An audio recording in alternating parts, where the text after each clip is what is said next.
하나님 말씀 사도행전 11장 26절 말씀입니다.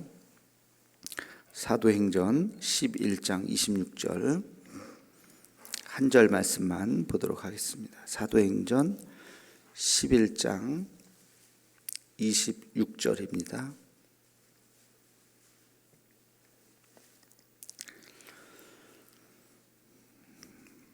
찾으셨으면 우리 함께 같이 한 절 말씀을 읽겠습니다. 사도행전 11장 26절 한 절만 함께 같이 읽겠습니다.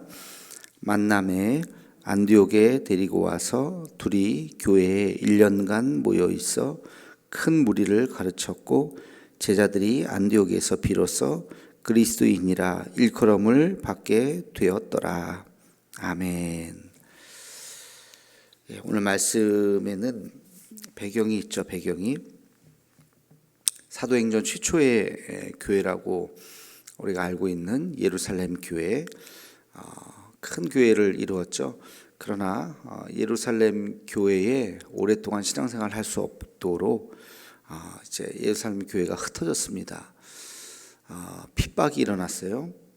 특별히 이제 스데반의 순교로 인해서 기독교인들을 미워하는 유대인들이 이제 기독교를 핍박하기 시작했고, 예루살렘에 모여 있었던 크리스찬들이 이제 더 이상 그 교회 나갈 수 없는 상황이 되어서 이제 막 여러 군데로 이제 흩어지게 되었습니다. 예루살렘을 이제 떠나야 되는 상황이 생겼어요. 사도행전 11장 19절에 보면 베니게와 구브로와 안디옥까지 이르러 크리스찬 유대인들이 이제 모이게 되었다, 그런 표현이 나와요. 베니게, 구브로, 안디옥 다 이방 땅에 있는 이제 큰 도시들인데 예루살렘을 떠나서 굉장히 먼 곳까지 이제 뿔뿔이 흩어지게 되는 이제 그런 상황을 이제 이야기하게 됩니다. 이런 도시에 그냥 유대인들이 유대 크리스찬들이 가서 살게 그냥 내버려 둔 것이 아니라 거기까지 가서 그들을 소탕해야 되겠다 라고 마음먹은 사람들이 있었죠. 그 중에 한 사람이 바로 바울이죠. 바울 되기 이전에 사울이라는 이름으로 이제 등장을 하죠. 그래서 이 사울은 예루살렘의 그 최초의 순교자였던 스데반의 순교에도 관여를 했을 뿐만 아니라 그로 인해서 뿔뿔이 흩어진 이 크리스찬들, 그 중에 다메섹, 가장 먼 곳에 있었던 이 다메섹에 크리스찬들이 모여 있다는 이야기를 듣고 거기까지 가서 그들을 잡으려고 쫓아가는 그런 길이었죠. 근데 거기에 가다가 바울이 이제 회심을 하게 되는 사건이 9장에서 이제 일어나게 됩니다. 이 바울이 그 이후에 이제 회심을 하고 다소라고 하는 지역에, 이제 터키 지역인데 그쪽으로 다시 내려갑니다. 이 다소는 자기의 고향이에요, 고향. 자기 고향에 내려가서 거기서 치료를 이제 받고, 이제 눈이 앞에 안 보이는 그런 다메섹 도상에서 예수님을 만나는 사건 속에서 앞이 잘 보이지 않는 그런 일을 이제 경험하게 되죠.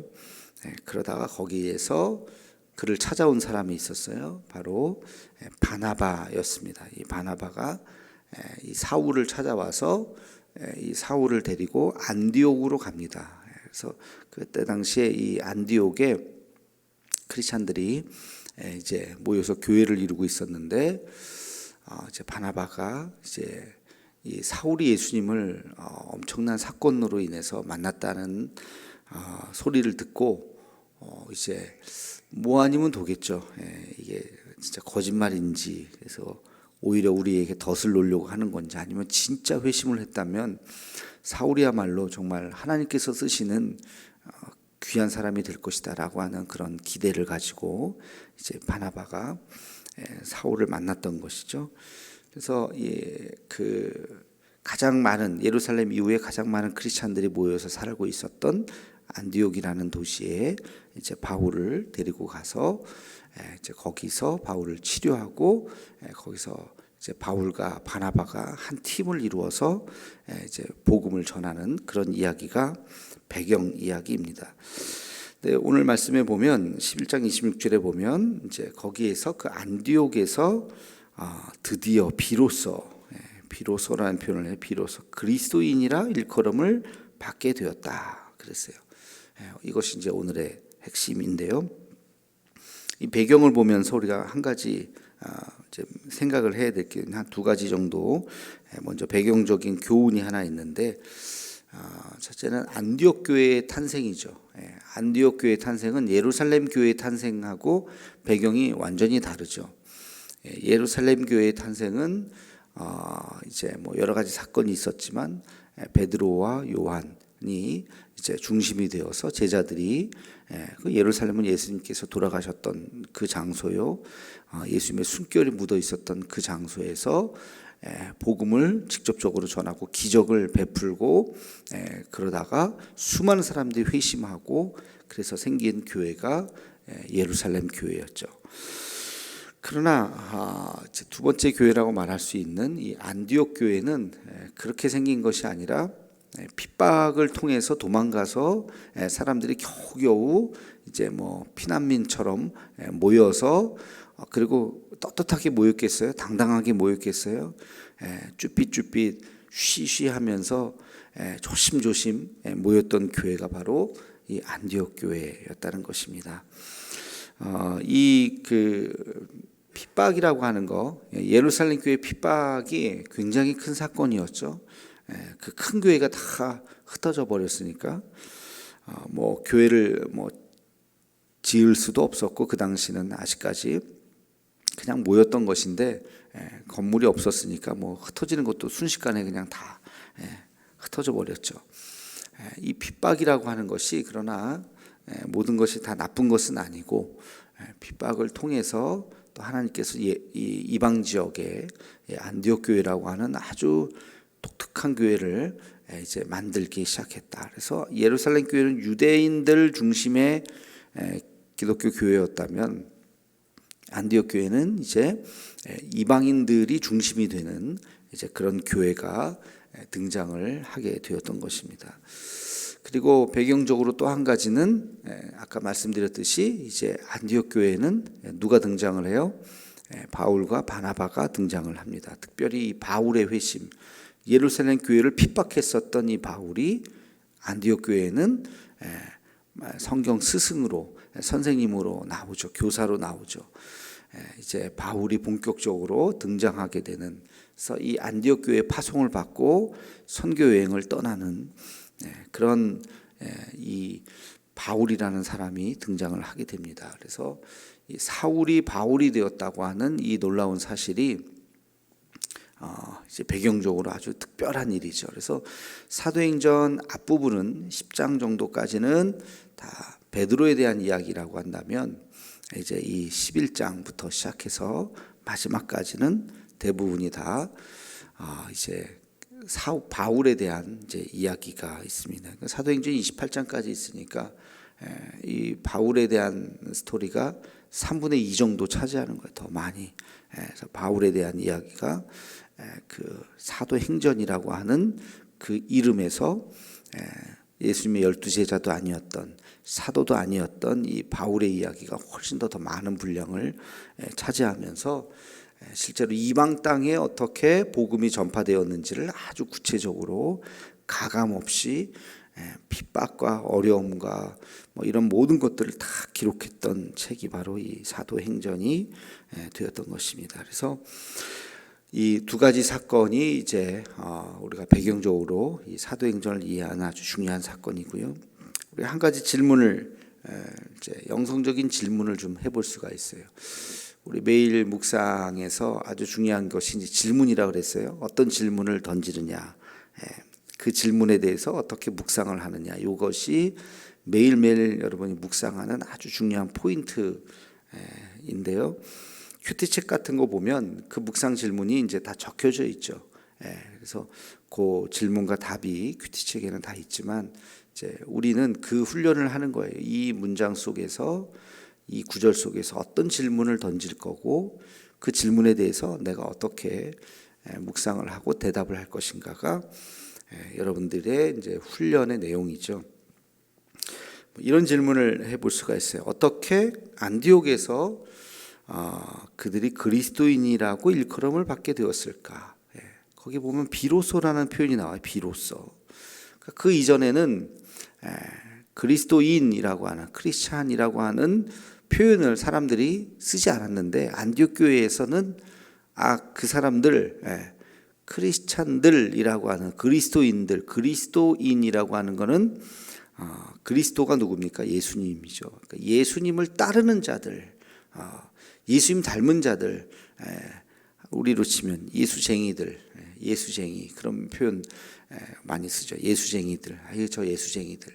약간 좀 비아냥거리면서 좀 비난하면서 쓰는 듯한 뉘앙스. 그게 그리스도인들, 저 예수쟁이들. 이제 그런 일컬음을 받게 되었다는 거예요. 왜 그랬을까? 드디어 안디옥에서 그런 정체성이 그들에게 나타나기 시작했다는 거예요. 그들에게 있어서 왜 그랬을까? 그들이 모일 때마다 예수님 이야기를 한 거예요. 그리고 자기들끼리 모여서 예수 했던 것만이 아니라 이제 복음을 전했던 것이죠. 예수 믿으세요. 예수님 믿으세요. 예수는 그리스도이십니다. 예수는 그리스도이십니다. 라고 하는 것을 십자가에 달려 죽은 그 예수가 우리의 구원자이십니다. 그거를 이제 사람들이 전하기 시작하니까 저 독특한 사람들, 저 사람들을 일컬어서 그리스도인들이다. 이제 이렇게 이야기를 했던 것이죠. 그러니까 예수님을 극성맞게 전했던 사람들이라고 볼 수가 있어요. 여러분 아까도 얘기했지만 그 당시의 상황이 뭐라 그랬어요? 굉장히 드러내놓고 복음을 전할 수 있는 상황이에요. 자기 자신의 정체성을 드러낼 수 없는 상황이라는 거. 왜? 핍박을 해서 도망가서 만들어진 교회잖아요. 그러니까 오히려 나 예수 믿는 사람이다 그러면 더 큰 핍박과 또 그 당시에 사울과 같은 사람이 사울 한 명이었겠습니까? 예수님을 믿는 사람들을 잡아서 옥에 가두고 스데반과 같이 그렇게 죽이고 그러려고 했던 사람이 사울 한 명이었겠냐고요. 더 많았겠죠. 그런 사람들의 눈을 피해서 모였음에도 불구하고 그들은 예수님을 전하려고 애썼던 사람들이다. 그들의 정체성이 드러난 사람들이다. 여러분 이 질문을 우리에게도 볼 필요가 있어요. 여러분의 삶의 자리에서 여러분이 그리스도인이라고 하는 정체성을 드러내놓고 사는가? 이건 뭐 나는 예수님 믿는 사람이에요 라고 내 입으로 그렇게 말하지 않더라도 예수 믿는 사람들은 그 삶에서 드러나죠. 그 얼굴, 쓰는 말, 그리고 그의 삶이 이렇게 드러나게 되어 있죠. 그래서 우리의 정체성이 그렇게 우리의 삶에 이렇게 묻어져야 한다는 것입니다. 여기서 중요한 것은 우리가 복음을 부끄러워하는가 부끄러워하지 않는가. 여러분 예수 믿는다고 하는 것이 드러나는 것이 부끄러워해서는 안 되죠. 부끄러워하지 않도록. 그래서 바울도 로마서에 내가 복음을 부끄러워하지 아니하노니. 그 당시에 복음 크리스찬이라고 하는 걸 드러낸다고 하는 것은 대단한 용기예요. 죽을 수도 있는 대단한 용기예요. 그러나 그 복음을 내가 부끄러워하지 않고 드러내고 전하고 예수는 그리스도이심을 선포하고 안디옥의 크리스찬들은 그렇게 용기 있는 크리스찬들이었다는 것입니다. 그래서 우리도 이 용기 있는 크리스찬들을 닮아서 내가 그리스도인이라고 하는 것을 부끄럽게 생각하지 않고 드러내고 복음을 전해야 할 줄로 믿습니다. 또 한 가지 질문은 그들이 그리스도인이라고 하는 것을 드러내는 데까지 걸린 시간이 있어요. 오늘 말씀에 26절에 가만히 보면 숫자가 하나 나와요. 그 숫자가 뭘까요? 숫자가 뭐예요? 1년간. 그렇죠? 1년간이라고 하는 숫자가 있어요. 이거 별거 아닌 것처럼 이렇게 쓱 넘어갈 수 있는데 굉장히 중요한 거예요. 저는 오늘 말씀을 묵상하면서 이 단어가 굉장히 중요하다고 생각했어요. 1년간 뭐요? 이게 굳이 그 기간을 적어놨어요.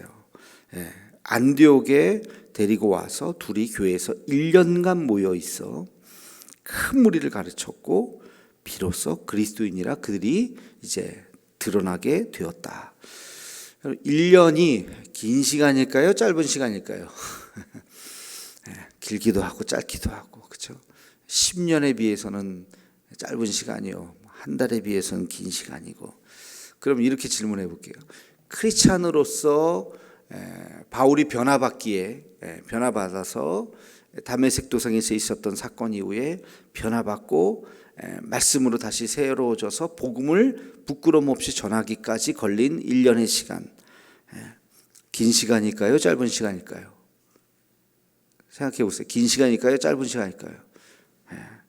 짧은 시간이죠. 짧은 시간이죠. 1년 안에 바울이 완전히 그의 생각과 이것이 다 바뀌었다는 거예요. 여러분들 생각해 보세요. 여러분들 1년 만에 이렇게 변하셔요? 1년 만에 완전히 여러분 새로운 사람이 되시던가요? 거의 저도 몇 명은 봤어요. 몇 명은 정말 저도 봤어요. 근데 거의 1년이 아니라 10년 안에 바뀌는 사람도 별로 없어요. 다 그냥 고만고만하고 다 그러지, 뜨거운 열정의 사람으로 막 이렇게 바뀐 사람이 별로 없다고요. 바울은 1년 만에 완전히 다른 사람이 됐죠. 1년. 그래서 이 1년이라고 하는 시간 동안 바울이 얼마나 그 시간을 하루하루를 최선을 다해서 자기가 고민하고 자기가 완전히 바뀐 거잖아요. 예수쟁이들 잡아서 죽이려고 했었던 자기의 그 생각, 자기의 그 사명, 그것이 목표가 180도 달라지는 거죠. 거기까지 걸린 시간이 1년도 되지 않은 거예요. 그러니까 어떻게 보면 1년에 그렇게 변했다고 하는 것은, 그러니까 우리도 여러분, 우리도 1년에 바뀔 수가 있을까요? 없을까요? 있다. 이론적으로는 충분히 1년이면 바뀔 수 있어요. 1년이면 바뀔 수 있습니다. 근데 우리가 1년이라고 하는 세월을 그냥 보내니까, 여러분 1년 365일인데 일주일에 한 번씩 교회에 나오는 사람은 1년이라고 하는 시간이 365일이 아니라 52일이에요. 52일. 주일날만 성경 가지고 나오니까 그 52일도 아니야. 하루에 예배, 일주일에 주일날 나와서 예배 드리는 시간이 1시간이잖아요. 그렇죠? 52시간인 거예요. 52시간. 주님을 만나는 시간이 1년 동안 주님을 만나는 시간이 52시간이에요. 그것도 주일날 한 번도 안 빠졌다고 한다면, 주일날 한 번도 안 빠진 사람이면 괜찮은 사람이죠. 그래도 주일날, 그죠?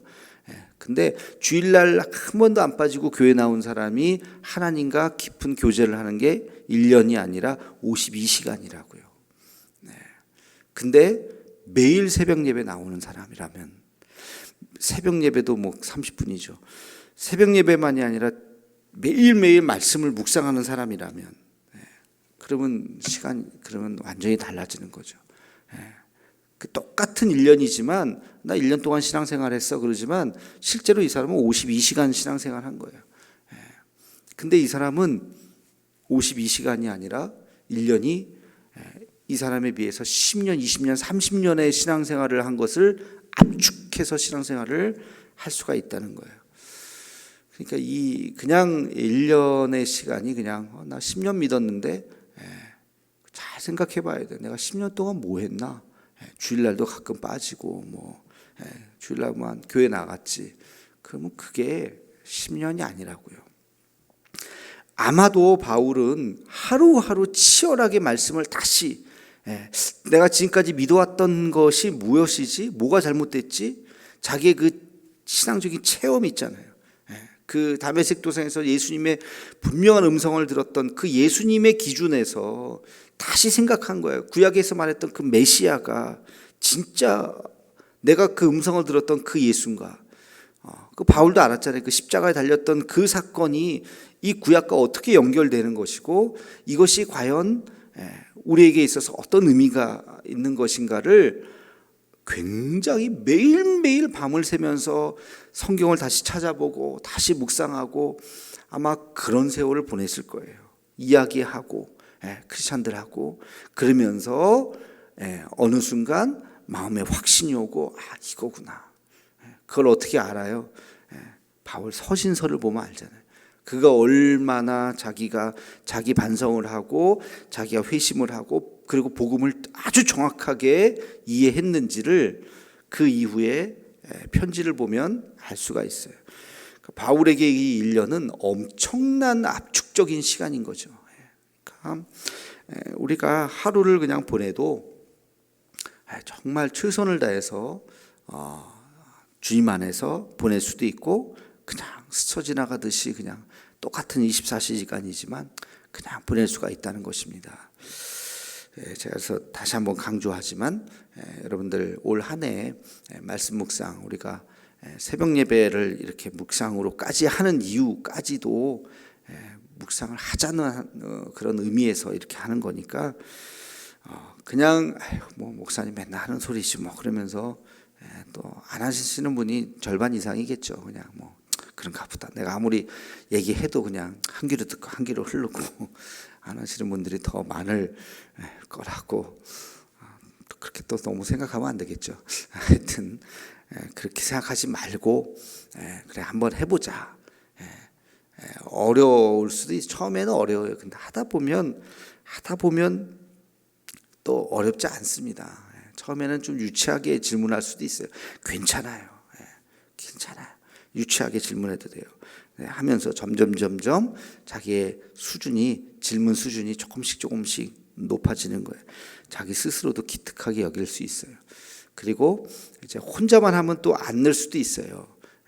그래서 나누라는 거예요. 3명, 4명이 그룹을 만들어서 같이 한 3명 정도까지, 4명까지는 마음을 좀 나눌 수 있잖아요. 비슷한 또래. 그래서 선교회를 통해서 그 우아한 모임을 좀 만들려고 하는 거예요. 그래서 3명, 4명 친한 분들끼리 말씀을 좀 나누고 그러면 훨씬 더 빨라져요. 자라는 속도가.